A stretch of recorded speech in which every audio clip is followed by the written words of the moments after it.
Okay guys, we're back out here. This is still dying down. Feels dry when you touch it, but I'm sure I could sink my finger into it. And there's a comparison.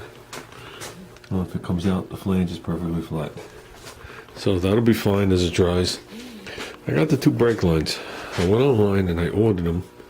Did an online order to AutoZone. And that's what I got.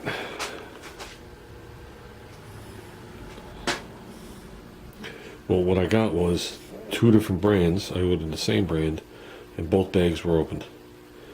So they claimed they didn't have another set, that another store had them. So I told them I would drop to the other store. So we're using them right now as mock-up. They don't look like they were on a car, but one being silver, one being gold. Kind of like sucks when you're trying to do a nice job, doesn't it? Yeah. So, okay guys, let's bend up this line. Let's see how that looks when I put the other rear end cover on. Not an easy line to bend. I think I should have ran it with the flat spot right across the front.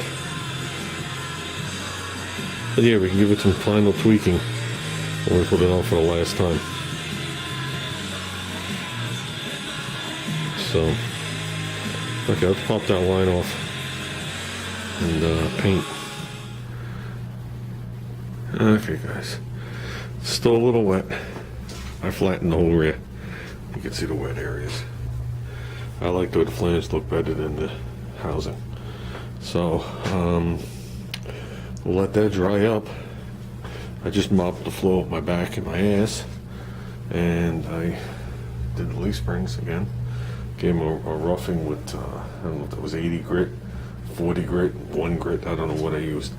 Leaf springs aren't smooth to begin with, so I just knock off the surface. And no, they're not 50-year-old springs. I don't know how many miles are on them. I'm trying to think, maybe we put them in there 4 years ago, 5 years ago, maybe 4 years ago.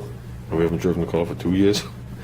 So, but they did get driven through, you know, all the elements. And we did paint them when we put the rear in the first time. So they pretty much wiped off, but they weren't as clean as they could be. So I just went there and gave them a scuffing. So that'll neaten everything up. The remaining things I have to work on U-bolts, painting those. I'm not doing that tonight, I'm shot. And putting the rear cover on tomorrow, and then putting it in the car. The brakes and everything we'll do while it's in the car.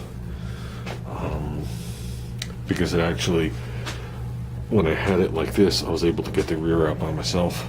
But when me and Junior did it, for some reason I kept hitting stuff, and I had to get something to do with the rotor or the cowl or something.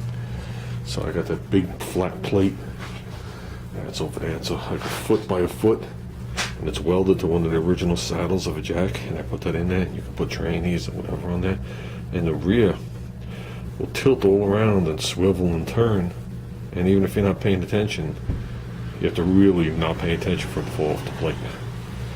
So, which is nice because you could just bring it in, you lift one end, you roll the jack, you know, pump it up and roll the jack the other way, and I'm sitting on the pads. So, we'll check tomorrow and make sure we got everywhere. It looks like I got everywhere.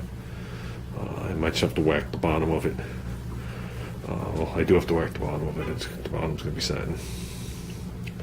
And, but the tubes I got underneath all that and all the other shit. So, okay. I think we did good. We're ready to button this up. I've had enough of it. Okay guys, I'm out of here.